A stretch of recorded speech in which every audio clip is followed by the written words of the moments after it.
Bonjour, bienvenue pour cette nouvelle émission d'Entrons en Résilience sur Radio Clé de Vie, la radio du développement personnel. On est en plein dedans, les amis, encore aujourd'hui, avec Isabelle Dargent, qu'on accueille tout de suite. Bonjour Isabelle.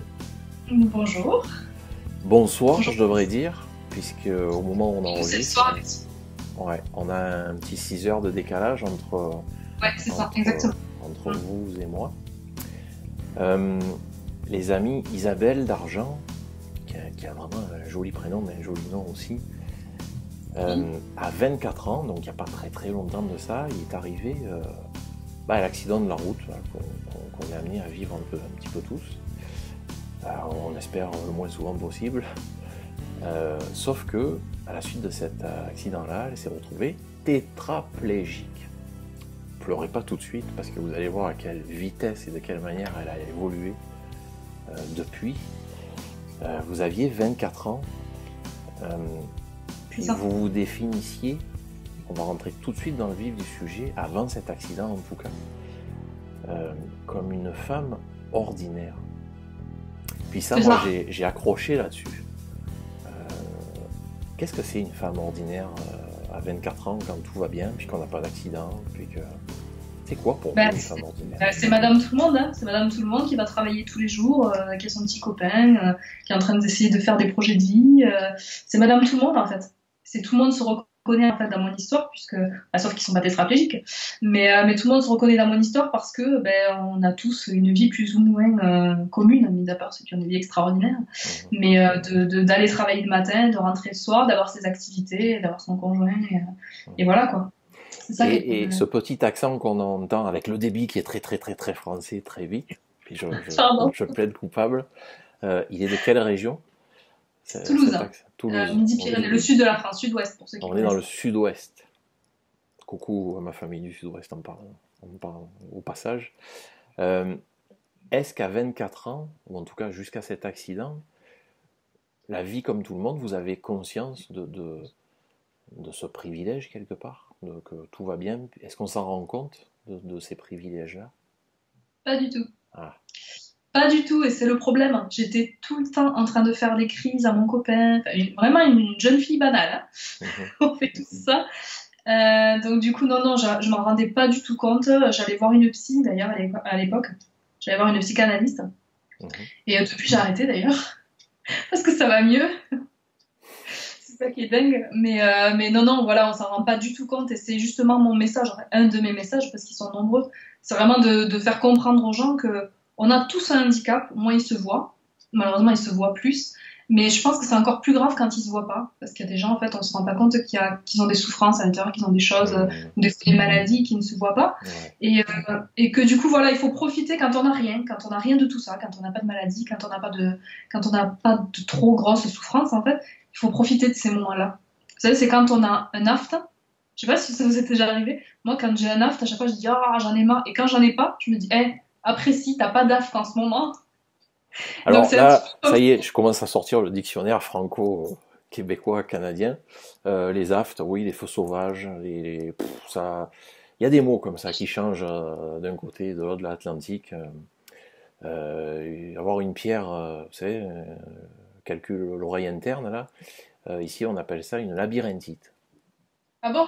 Voilà. C'était une petite pause musicale. Pardon, du coup, si je ne suis pas compréhensible.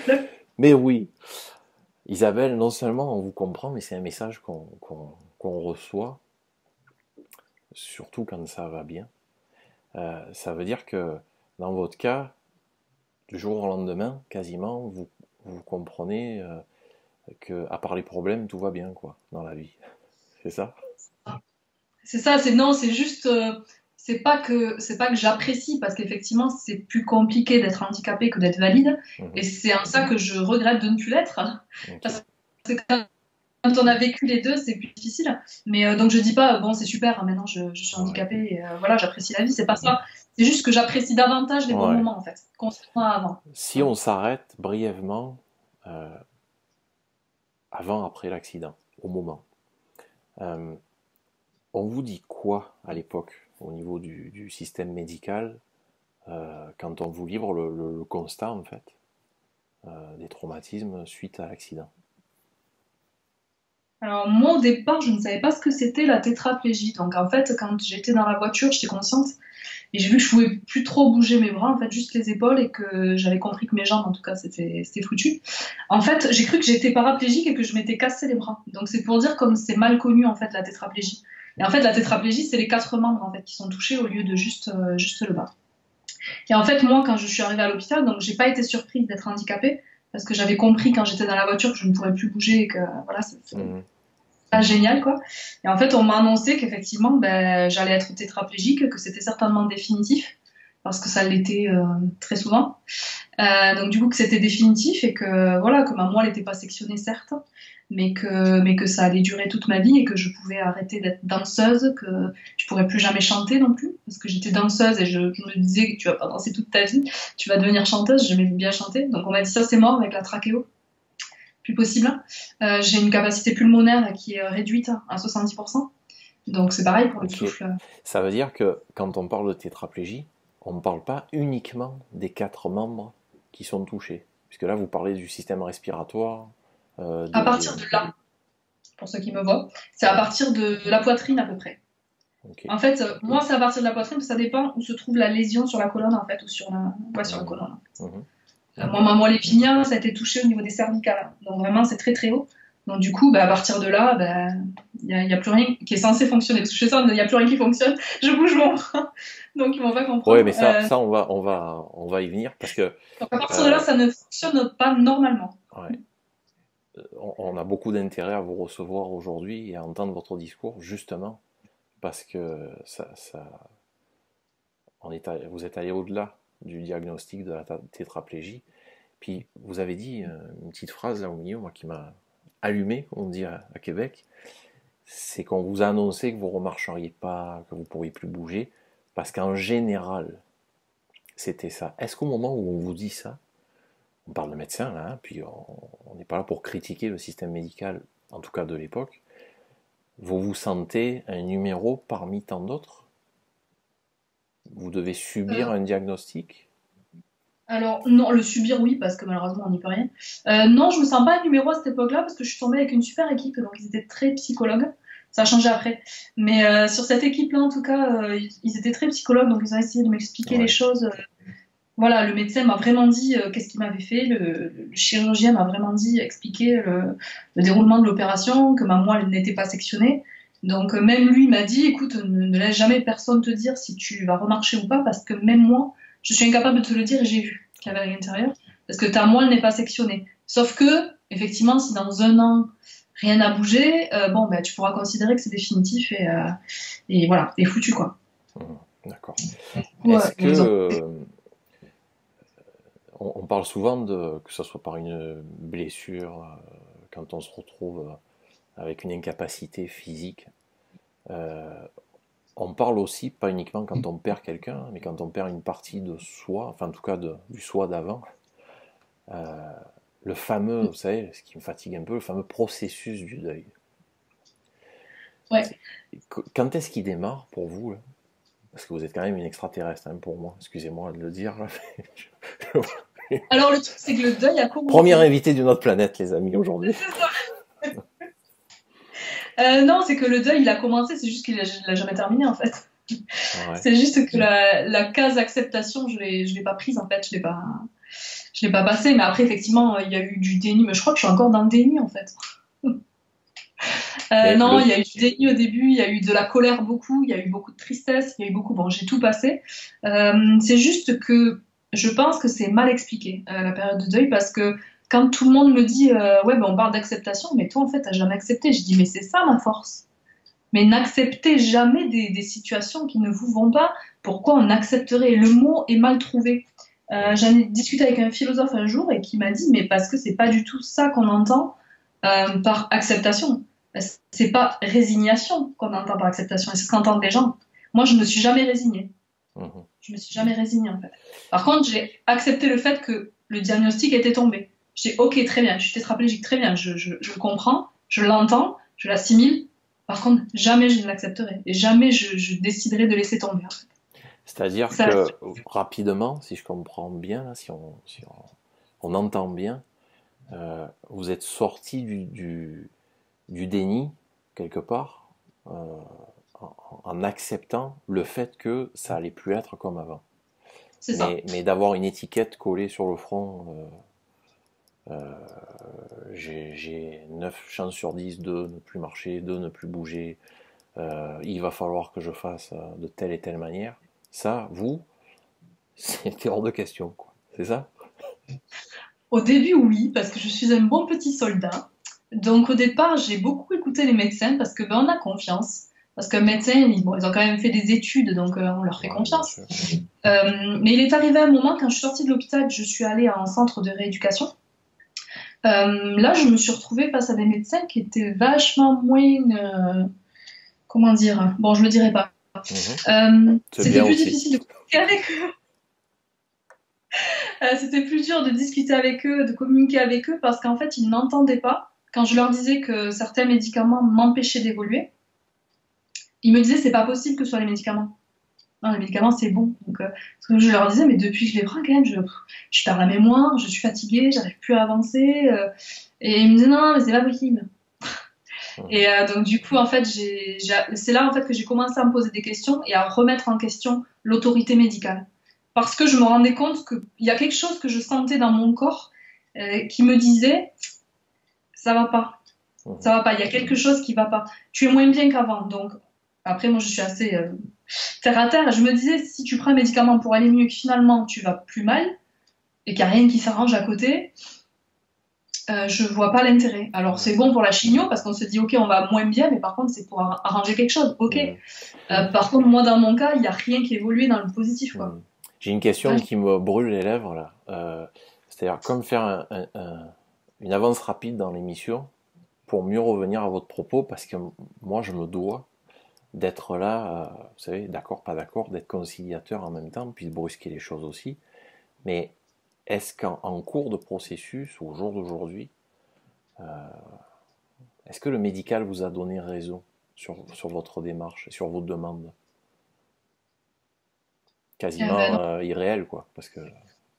Non, c'est le contraire. Non, c'est que oui, ça m'a donné raison, oui, effectivement. C'est que j'ai arrêté les médicaments en sortant de clinique, en me disant j'arrête tout. Bon, progressivement, hein, je conseille à personne d'arrêter les médicaments d'un coup. Faut pas faire... de toute façon, on va conseiller à personne d'aller dans votre démarche personnelle. Mais moi, j'aime attirer l'attention par rapport à cette entrevue sur le fait qu'il y a une différence entre le respect des lois et l'adaptation médicale à chacun. Et puis je comprends autant, honnêtement, hein, en tant que citoyen de base, j'enlève la casquette animateur une minute, je comprends autant l'attitude des médecins que la vôtre. Oui, moi aussi. Parce que moi je pense que les deux peuvent faire évoluer dans le bon sens. Ouais. En fait, eux, ils ont fait des études où on leur a expliqué que tel médicament c'était bon pour ça. C'est des études, enfin voilà, ils ont fait de sacrées études pour ça d'ailleurs. Donc eux, l'expérience qu'ils ont, c'est que tel médicament il sert à ça et c'est ce qu'il faut faire. C'est des processus, voilà, c'est des procédés et il faut les suivre. Et donc du coup, je comprends qu'ils sont restés là-dedans. La seule chose que je leur reproche, c'est de ne pas écouter le patient quand il leur dit stop, ça me va pas. Et en fait, ça a été vraiment mon gros problème, c'est qu'à chaque fois que j'ai essayé de dire ça ne me va pas, je sens que c'est pas bon pour moi, on m'a dit ouais, ben le faites pas, ben tant pis pour vous, ben voilà, ben vous reviendrez nous voir en pleurant, voilà. Donc j'ai eu que ça, et donc c'est ce que je leur reproche, c'est de pas être à l'écoute du patient suffisamment, parce qu'ils ont la tête dans leur bouquin et de se dire ah non, mais moi je sais que ça fonctionne comme ça, je suis sûre de moi. Et des fois, c'est bien aussi de regarder un être humain en face et de lui dire ok, peut-être que lui c'est peut-être pas adapté à lui et que... En même temps ça doit être difficile à déceler. Puis je peux comprendre que la méthode n'ait pas été la bonne dans le cas d'Isabelle Largent, qui je vous le rappelle est une extraterrestre. Mais en même temps l'alcoolique de base va dire qu'il ne l'est pas, donc les médecins ont raison de ne pas l'écouter. Quelqu'un qui a des idées sombres va peut-être vouloir les cacher, les médecins ont raison de ne pas les écouter dans ces cas-là. Donc je comprends qu'à leur niveau c'est difficile de faire du cas par cas aussi, mais oui, vous pensez à une sorte de pont là, qui pourrait faire une moyenne entre les grands écarts qu'on peut voir entre patients et médecins, c'est ça? Alors oui, mais moi je dis pas en fait que le médecin écoute le patient, je dis qu'il l'entende.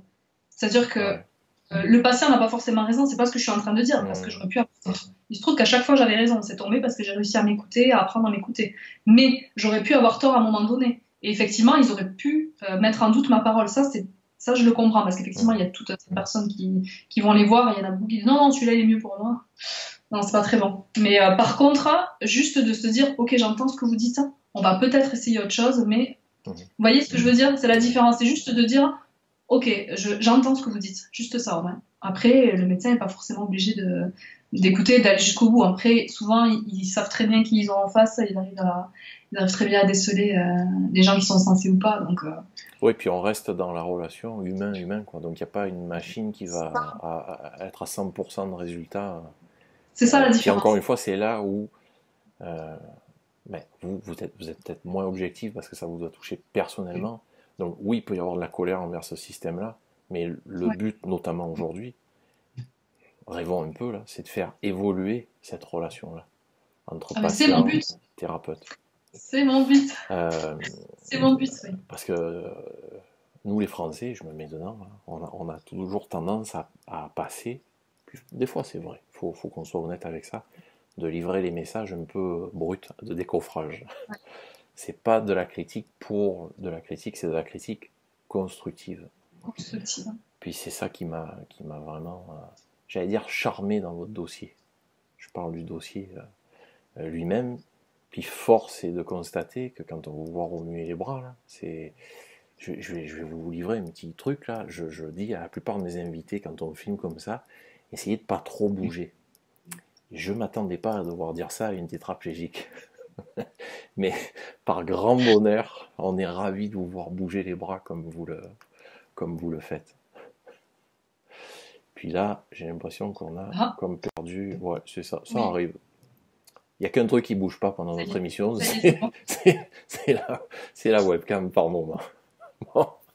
Puis 2 Français qui parlent à la web radio, c'est sûr qu'on sature on sature les réseaux. Pour redevenir un petit peu plus sérieux, ça veut dire que vous avez fait éclater à votre niveau les étapes classiques, traditionnelles, et le processus du deuil tel qu'il vous a été proposé quand on vous a dit tu vas passer par telle étape, il faut apprendre à vivre ça, viens nous voir à chaque fois que tu ressens telle affaire. Ça n'empêche que vous l'avez vécu. Est-ce que vous diriez que vous regrettez d'avoir vécu de la colère, par exemple, à ce moment-là, envers le système, envers ce qui était annoncé? Non, contraire. Surtout pas, c'est ma rage qui m'a permis d'avancer, surtout pas. Ah, j'ai plus rien à faire, c'est magnifique. Ouais. Non, c'est ma rage qui m'a permis d'avancer, et toujours. Alors aujourd'hui, je suis beaucoup plus apaisée, je fais beaucoup de développement personnel, mais j'ai toujours cette petite rage qui me dit mais je vais pas lâcher, quoi. Et je le fais pour moi. C'est pas un challenge contre quelqu'un ou par rapport à quelqu'un, c'est juste que voilà, je le fais pour moi. Je me dis j'arrêterai jamais, quoi. Ça veut dire que la confrontation ou ce qui vous était proposé, quelque part, ça vous aurait motivé encore plus pour prouver que... Non, parce que j'ai rien à prouver à personne. C'est vraiment pour moi. Non, je veux pas leur prouver quoi que ce soit. D'ailleurs, j'ai pas revu forcément les médecins. Mais c'est juste, non, j'ai juste pas accepté, c'est tout. Je me suis dit, ok, très bien, j'entends ce que vous dites. Mais non. Okay. Non, ça ne me convient pas, donc je vais faire autrement. On rappelle, comme on est déjà au milieu à peu près de l'émission, qu'il y avait quand même un diagnostic que votre moelle épinière n'était pas sectionnée. Donc, le premier médecin dont vous parliez, lui-même, avait dit, de manière la plus honnête possible en tout cas, qu'il ne savait pas comment ça pouvait évoluer. Ça veut dire avec ou sans médication, ou continuer le protocole classique, ou pas. Puis on s'en fiche de savoir si, par exemple, vous aviez suivi le traitement de base. Peut-être que vous seriez comme ça aujourd'hui, ou mieux, ou pire. Je pense que vous avez une idée là-dessus. Voilà, mais l'important encore, il est... Puis des fois, on va trouver ça dans des discussions aussi, quoi. On n'est pas d'accord, on se confronte, on se chicane, comme on dit à Québec. Mais du moment qu'il y a quelque chose de positif qui en sort, ben, la chicane elle-même a servi à quelque chose. Exact. Donc on est bien content qu'il se soit passé ce qui s'est passé dans votre vie. Est-ce que ça vous a ramené au moment de l'accident à ce qu'on appelle l'instinct de survie, là. Pas juste pour sortir de la voiture au moment, je ne sais pas les détails de l'accident, puis ça, c'est terminé, on n'en parle plus. Mais les jours, les mois, les années après, est-ce que ça a modifié quelque chose dans le fait de vous sentir vivante, par exemple? Évidemment. Évidemment, et en fait encore aujourd'hui en vrai. En vrai, ça m'a changé définitivement, c'est-à-dire que j'ai déjà fait des séminaires de développement personnel où on nous demandait d'écrire, on le fait souvent pour ceux qui connaissent, d'écrire notre vision dans 1 an, dans 5 ans, puis dans 10 ans. Et là, j'écris ma vision dans 1 an en me disant oui, pourquoi pas. Et là, blocage, je voyais tout le monde écrire, je dis mais moi je vais pas au-delà. C'est impossible pour moi, quoi. Je sais pas où je serai dans 1 an, et si j'ai pas réalisé les trucs en 1 an, franchement, loser, quoi. C'est que je me dis, pourquoi attendre 5 ans ou 10 ans pour réaliser des choses que tu peux réaliser en 1 an? C'est ridicule. Et du coup, j'arrivais pas à débloquer. En fait, je voyais tout le monde écrire, je me sentais mal. Je me disais, t'es pas normal. Bon, voilà, aujourd'hui, ça va beaucoup mieux. Je me sens mieux avec ça. Mais effectivement, je me rends compte que bien sûr, chaque instant que je vis, chaque jour, ouais, carpe diem, quoi. Carpe diem. Je me dis, on verra. Écoute, on verra. Je prends les choses douloureuses qui m'arrivent, parce qu'il m'arrive encore des tas de choses douloureuses. Je les prends avec beaucoup plus de philosophie en me disant ok, allez c'est bon, demain ça ira mieux, ou ok t'avances, tu fais autre chose. Il se trouve que je suis hyper active donc ça aide beaucoup à ça, mais voilà, je lâche jamais et je suis comme ça, je vis au jour le jour, j'ai du mal à me projeter au-delà. Là j'essaie de me projeter à février, pour moi c'est énorme, mais au-delà, quel intérêt quoi. Je vais d'abord faire ce que j'ai à faire, après on verra.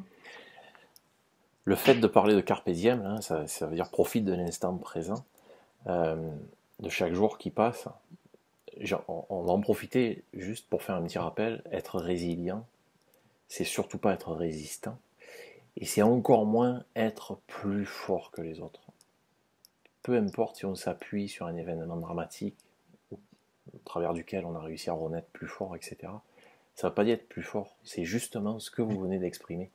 C'est pourquoi je vais perdre mon temps pendant 5 ans, commençons par profiter pleinement de l'année qui vient. Et ça, malheureusement, l'être humain est fait comme il est. Il n'y a que lorsqu'on a conscience de la mort, il n'y a que quand on a conscience du côté précieux de la vie, qu'on se met en action. Pourtant, on va de plus en plus vite dans nos vies de tous les jours, mais on passe beaucoup de temps à aller vite, à mon avis, puis je sais qu'il y en a qui sont d'accord là, à pas créer grand-chose. Donc c'est ni aller plus vite, c'est ni être plus fort, ni être meilleur, ni plus intelligent. C'est chacun à son niveau. Donc, c'est facile la transition. Quand on s'appelle Isabelle Largent, qu'on a 36 ans maintenant, c'est ça? Donc on est un bébé. Ouais, merci. Comment on vit quand il y a la douleur qui ressurgit dans le fauteuil roulant, puisque je rappelle que là vous êtes toujours en fauteuil. Oui. Même si ça ne m'étonnerait pas que vous essayiez de marcher de temps en temps, ou je ne sais pas quelle pitrerie vous réservez là encore. Là. Elle va danser les amis à la fin de la mission. C'est bien beau de se dire wow, mon bras il ne marche pas aujourd'hui, il marchera mieux demain. Mais comment vous faites au moment présent par rapport à ce que vous avez à faire, puis votre corps dit non? Alors, j'ai des moments où je descends, c'est-à-dire que je ne suis pas tout le temps wouh. J'ai vraiment des moments où je descends très bas. Okay. Je me mets dans un coin, j'attends que ça passe, je me mets en hibernation. Par contre, la différence avec la majorité des personnes qui descendent au fond comme ça, c'est que je ne tombe pas en dépression parce que je refuse de rester dans cet état. C'est-à-dire que c'est plus facile, c'est difficile d'être dans la douleur, sauf que c'est plus facile d'y rester, c'est plus confortable, je vais dire. Plus confortable plutôt que facile. Ouais. Parce que c'est un chemin normal et puis tout le monde va me plaindre. Si je me mets à pleurer, tout le monde va comprendre que je pleure. Hein. Donc je peux y rester. Je peux y rester parce que tout le monde comprendra et puis c'est le chemin normal. Sauf que moi, je refuse ça.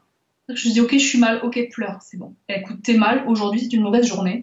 Hiberne, attends un peu que ça passe et demain, ça ira mieux. Donc je me dis ça et j'essaye toujours de me dire, après, je peux pas m'en empêcher, mais toujours se dire, tu t'es cassé une jambe, ok, t'en as une deuxième.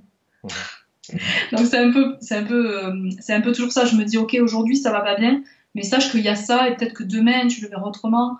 Sache qu'il y a, voilà, je suis en train d'ouvrir mon cabinet de naturothérapie aussi, et ça me tient.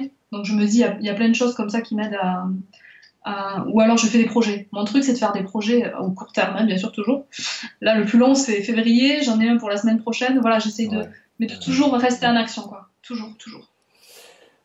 Ça veut dire que dans vos clés de vie, au quotidien, hein, en étant... j'ai même du mal à dire que vous êtes tétraplégique, là, je sais pas pourquoi. Il y a le refus, encore une fois, de l'acceptation de la case handicapé, c'est ça? C'est quelque chose que vous refusez?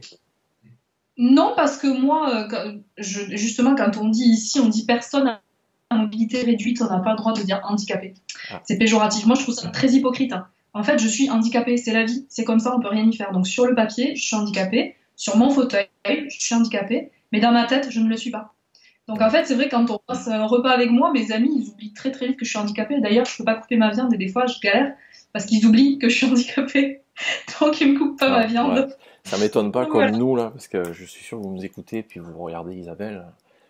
Vous avez probablement le même réflexe que moi. Là. Quand je disais, j'ai du mal à vous dire maintenant, actuellement, vous êtes tétraplégique ou depuis 10 ans. Ouais. C'est vrai qu'il y a quelque chose, mais c'est pas physique, hein, qui ne paraît pas. C'est vous êtes appuyé en dehors de votre force intérieure sur quoi? Sur l'amour, sur l'humour, sur la personne qui coupe votre viande. C'est bien beau de dire quand ça va pas, je m'affiche, ça va pas. Ça, j'adore ce message-là. Plutôt que d'avoir le masque des réseaux sociaux, là, vous savez, l'image. Et comme ça, toujours, hein, mais oui, voilà, je montre pas que je suis super pumped up, je m'isole en fait. Voilà. Ouais, sauf que vous tombez pas dans la dépression, donc c'est pas de l'isolement au sens strict du terme, c'est des besoins de moments de solitude. Mais vous refusez de basculer dans l'isolement, donc la dépression, etc. Puis là, il ne faut surtout pas qu'on ait un discours de spécialiste, parce qu'il y a des spécialistes qui nous écoutent, et ils auraient raison de nous contredire. Non, moi je parle juste de mon expérience. Hein. Ouais, on parle d'humain à humain, d'un partage d'une méthode qui est très personnelle, mais qui a en même temps un message d'encouragement. J'aime pas le mot espoir. Ouais. Mais c'est bien beau quand on n'est pas spécialiste, qu'on n'est pas thérapeute, en tout cas à cette époque-là, puisqu'on aura l'occasion peut-être d'en reparler, j'espère avec bonheur, dans un autre format d'émission, que ça soit livre à lire parce que vous êtes auteur, que ça soit à découvrir parce que vous êtes conférencier, on se l'est dit en antenne, on est confrères, consoeurs tous les deux, donc puis je me dis que j'ai aucun mérite à faire ce que je fais quand je vois des extraterrestres de votre sorte là. Mais il n'empêche que même un extraterrestre, je suis persuadé, là, il s'appuie sur l'entourage, dans vos clés, là, par rapport à votre entourage. Est-ce qu'il y a quelqu'un? Est-ce que votre chien? J'en sais rien, moi. Sur qui on s'appuie pour ne pas faire tout toute seule? Non, en fait, ce qui était vrai que vous avez dit tout à l'heure, c'est l'instinct de survie. Et en fait, je pense, et c'est là que passent tous mes messages, en fait, c'est que j'explique aux gens que j'étais Madame Tout le Monde, je suis toujours Madame Tout le Monde. Mais qu'en fait, quand les gens me voient, ils me disent t'as une force, mais c'est pas vrai, tout le monde est capable d'être comme moi. Et c'est ça mon message plutôt, c'est de dire on est tous comme ça, c'est juste l'instinct de survie, c'est de dire comment tu as envie de vivre. Le bonheur, c'est ça, c'est vivre, c'est carpe diem le bonheur. C'est-à-dire, c'est vivre l'instant présent et se dire je suis contente là en ce moment. Ça, c'est le bonheur. Le bonheur, c'est pas dire dans 10 ans j'aurai une Lamborghini et puis une jolie maison. C'est pas ça le bonheur. En fait, on sera peut-être pas heureux à ce moment-là. Le bonheur, c'est accepter maintenant ce qu'on vit et de bien le vivre. Et du coup, moi, j'essaye de vivre chaque instant le mieux possible. Et c'est ce qui fait que voilà, c'est ce qui fait que je n'accepte pas le handicap. C'est ce qui fait que voilà, j'essaie d'accepter. En fait, c'est de l'instinct de survie. En fait, c'est être bien, respecter mon corps. Essayer de me dire si je suis en dépression, mon corps, je vais être malade, je vais pas être bien. Et je veux être bien. J'ai pas envie d'être mal en fait, ça m'intéresse pas. Donc c'est l'instinct de survie en fait. On a bien compris. Surtout qu'il n'y a pas que les Lamborghini, il y a les Porsche aussi. Hein. Mais bon, ça c'est une autre histoire. Ok, donc dans tout ça, il y a de la place pour l'humour. On l'a vu. Faut que j'essaie de rester sérieux. J'en reviens pas les bêtises des fois. Bon. Mais je suppose à un moment donné, il y a l'amour aussi. Oui, vous rencontrez du monde dans vos événements, mais est-ce que l'amour a une place importante dans ce processus-là, dans cette vie-là, dans ce changement de vie quelque part, pour Isabelle Dargent? C'est-à-dire, en fait. C'est bien beau de s'aimer soi-même, puis de croire en soi, mais est-ce qu'on partage au quotidien ces moments de plus bas, ces moments de plus haut, avec je sais pas, moi je veux pas être intrusif, une plante verte, un animal. Tiens, à Québec on dit un chum, un copain, une grand-mère âgée, je sais pas moi. Comment on le vit? Oui, je suis très entourée. J'ai beaucoup d'amis, j'ai mes parents qui sont très proches de moi, donc non, je suis très entourée, il n'y a pas de souci, je suis très sociable, j'ai besoin de sortir, j'ai besoin de faire plein de choses. Donc oui, effectivement, oui, c'est vital. Ok. C'est vital. C'est pas un entourage que vous aviez, une cellule que vous aviez avant l'accident, puis qui est toujours là parce qu'elle était là avant, c'est quelque chose dont vous avez vraiment besoin au quotidien? Ouais, c'est vital. C'est vital, il faut que je reste en action. Et rester en action, ça reste au contact des autres. Je dis toujours que j'aime rester parmi les vivants. Et en fait, les vivants, c'est les gens valides, ce que j'appelle les bipèdes. Donc deux gens. Mais voilà, c'est rester en contact vraiment avec le monde autre que le handicap. Je suis pas beaucoup d'amis handicapés, en vrai, très très peu. Et ceux que j'ai sont comme moi. Parce que je veux pas tomber dans les discussions de « et toi, tu le vis comment quand tu vis ça ?» Et puis les jours. Donc moi, je veux rester parmi les vivants. Donc ma manière de l'être, c'est dans ma tête, je ne suis pas handicapée. Donc du coup, je parle de tout sauf de ça. Et après, les moments où ça va pas, c'est très rarement à cause du handicap. Ça va être d'autres choses de la vie, comme tout le monde en fait. Donc j'appelle ma mère tous les jours, on discute de tout, mais jamais du handicap en fait. Isabelle, on arrive déjà à la fin de l'émission, même si j'ai toujours quelques minutes de flottement, puis que je veux absolument rien couper, aucune émission au niveau de la production. Je vais le dire juste comme ça pour vous annoncer, chers amis qui êtes là aujourd'hui, que son message à Isabelle Dargent, c'est ne laissez jamais personne vous dire que c'est impossible, puis vous comprendrez pourquoi par la suite, parce que je ne peux pas en parler plus dans le cadre de cette émission. On repart boosté, plein d'énergie grâce à vous, Isabelle, aujourd'hui.